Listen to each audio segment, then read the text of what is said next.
On today's episode of WatchJRGo, we're here to talk about one tool. That's right, it's a video about one tool. One that has completely changed my life. This just makes me infinitely happy and I had to share it with you guys.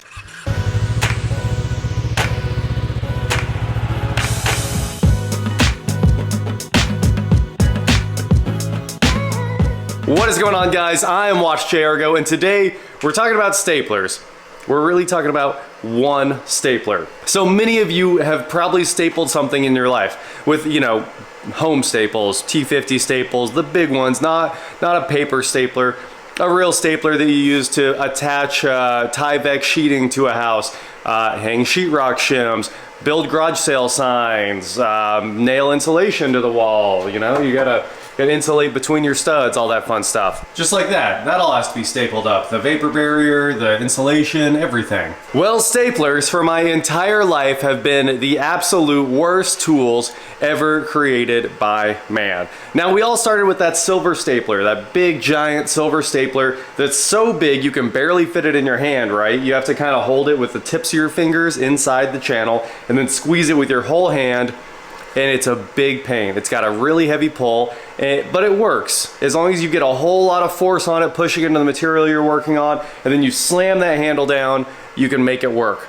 And after a while, you put in like 50 staples, you can't even squeeze it anymore, so then you can't keep enough pressure on it, so then the staples aren't driving right, and it just doesn't work at all. But there's plenty of stapler options out there, and we've all tried many different kinds. I'll give you an example. This one is Gabe's, and I used it to hang all the insulation in the upstairs bathroom, and I absolutely hate it.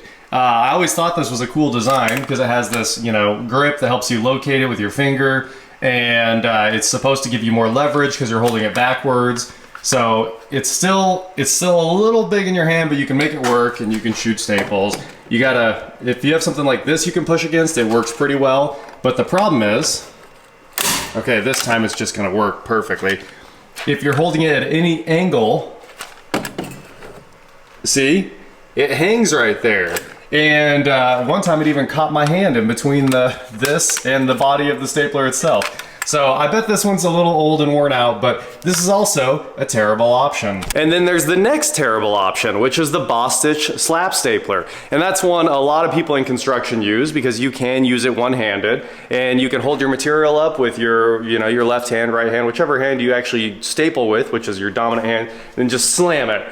But that thing is a piece of junk because it likes to drag, and when it drags, it rips the insulation. It rips the edge, causing it to be a really weak spot. You put a staple up, but you also weaken the material into, you know, a piece of junk. Now, everyone's gonna say, skill issue, get stronger. Those are all dumb responses, let's be honest. You all know better because when you're stapling things, you're probably driving 1,000 staples a day, and get stronger does not help with the fatigue and the fact that you're gonna destroy your hand by the time you're 30, stapling up Tyvek and stuff like that. Now, this tool, I didn't even want to buy. I'm being honest. I don't need a stapler very often, but it was so compelling that I did buy the Milwaukee stapler. And we're going to talk about this quite a bit here. I mean, this is what we're here to talk about. First of all, I'm just going to pull the trigger. Yeah, look at that. That is how stapling should work. Now, I've also bought the Boss Stitch or the Black & Decker. I don't remember who made it, but there was a 120 volt corded stapler that existed for quite a while. And that was the thing to buy in the early 2000s and 90s before we had reliable cordless tools. So I have one of those. It's actually in the box. It got used like one time because what could be worse than having to staple, dragging an extension cord around behind you? It has like a 1-foot tail on it. You all know the stapler I'm talking about. They still sell it at the hardware store. That is an absolute joke too. It does reliably drive staples and it does put them in, you know, properly because you're not fatigued, but it's a pile of junk. This is maybe the greatest Milwaukee tool, the most life-changing Milwaukee tool I've ever bought. And as you guys know, I'm pretty heavily vested in Milwaukee. Many of you will be as well. If you work on cars, you buy Milwaukee. If you work with wood, you probably buy DeWalt. I hear DeWalt has one of these, but I promise you it's not as good because DeWalt doesn't have M12, and M12 is a key part of the Milwaukee lineup. You don't need big batteries half the time. But hey, if you're on Team Yellow, I get it, and there is an option for you. So, Every other Milwaukee tool, I want to get back just a couple sentences ago when I said this one changed my life. All the other Milwaukee tools already existed. They were just better versions of stuff we've had for 20, 30 years. Cordless drills, they've been around forever. If you're like me, you were around when we had, you know, the earliest like 12-volt tools, the very first gen DeWalts, which were life-changing back then. We'd be like, oh wow, I can't believe I just shot a screw all the way through a 2x4. How can you do this? And those were great, right? The first impacts, the first drills in high school, building bleachers out of stuff with the teachers were like, look, I got the first set of cordless tools, you know? That was crazy stuff. I've been there from the beginning to the now, and all of those are just tools that existed before. All the impacts, all the ratchets, we had all that stuff. It was all air powered. That didn't change our lives. It was just better versions of stuff that we've had forever. So this is something there has never been a real option for, right? A cordless stapler before, like I said, was a pile of junk that did not reliably drive staples and gave you a bunch of hand fatigue, just beat you into the ground. This thing is absolutely perfect. So I was like, you know what? I do still have to insulate the entire basement. I'm gonna insulate all this as soon as we frame it out, which we're getting very close to getting ready to hang these walls. And I figured, you know what? I got a lot of insulation to hang. Maybe I should buy a stapler. Maybe I should spend, this was on sale for $149 on Home Depot's website, I think. Maybe I should spend $149 to make my life easy for 2 solid days. And I think it was worth it. If you don't need a stapler, which you probably do a few times in your life, it comes with 2 M12 2.0 batteries and a charger for $149, which is unheard of. Just the 2 batteries also cost the same amount. So I kind of got the stapler for free. I always need more of these batteries.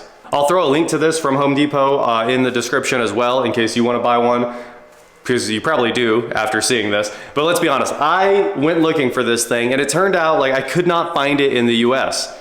I could find it in the UK, but it seemed like Milwaukee stopped selling it over here.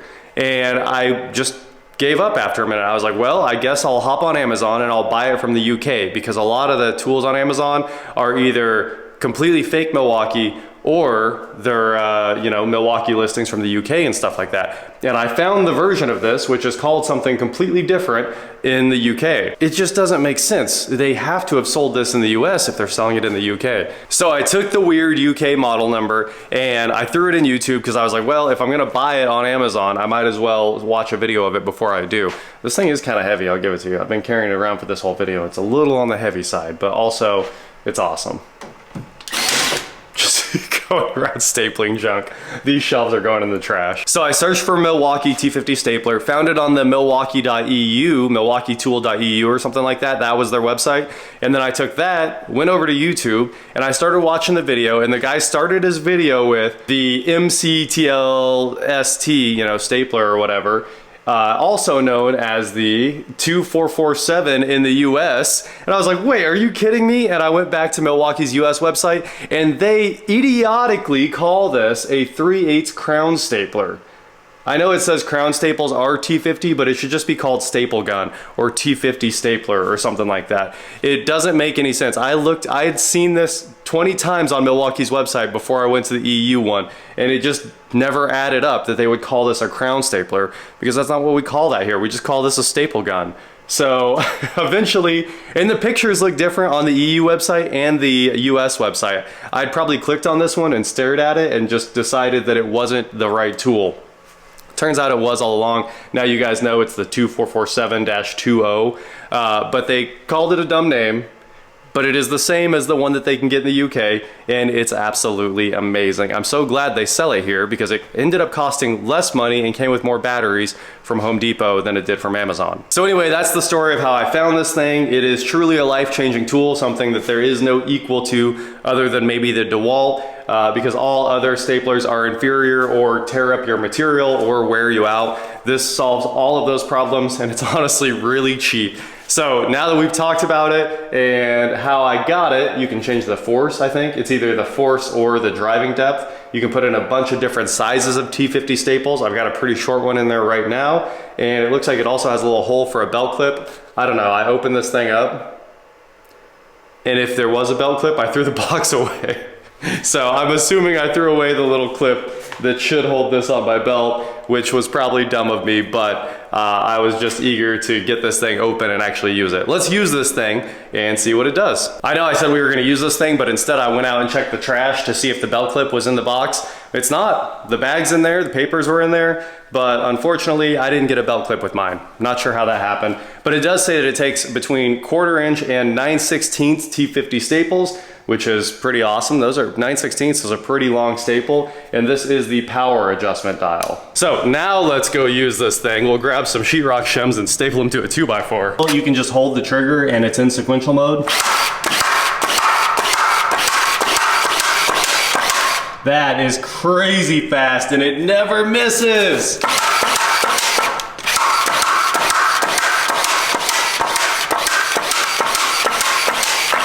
You can be too fast for it. You guys saw that one where it didn't exactly hit hard enough because I tried to go a little faster than I needed to. But if you are doing something where it matters, you can nicely set the stapler on the wood or the surface you're shooting into and get a nice perfect pull every time. If you're nice to it, they're always perfect, and if you get crazy, you can have a few, you know, little high spots right there, but basically every single one of those was flawless. Can you imagine how long that would have taken with a hand stapler? That's like almost a whole clip of staples right there gone. And it would have taken you 3 minutes. And with this, it was like 30 seconds, maybe 30 seconds. That might be actually exaggerating a little bit. It's nearly instant.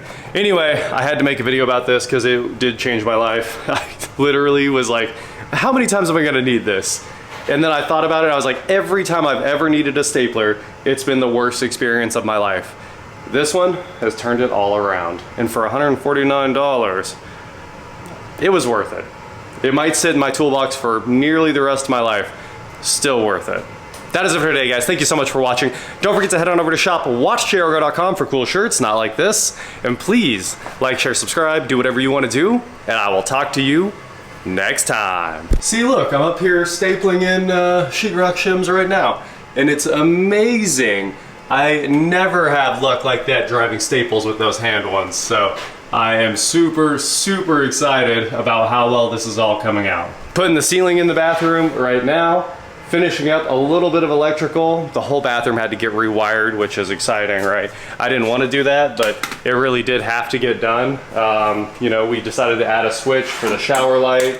So it was just too much light in that bathroom. There's a lot of light in there. Lighted fan, some of those, you know, 4-inch LED pucks, lighted mirror, toe kick, and then a shower light. I was like, it's gonna be sunlight when you walk in this bathroom, and every once in a while you don't want it to be that bright, so added a switch.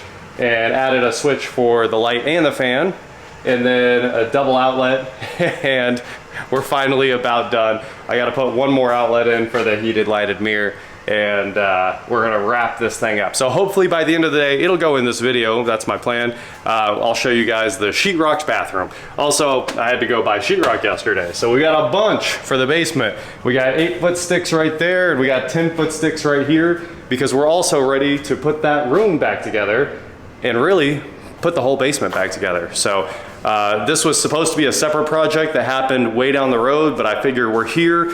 Things are still a little bit dirty. Let's just go. So we're in here putting things together as fast as we can. And a few hours later, you can't see anything in here anymore. It was really nice not having walls, I gotta say.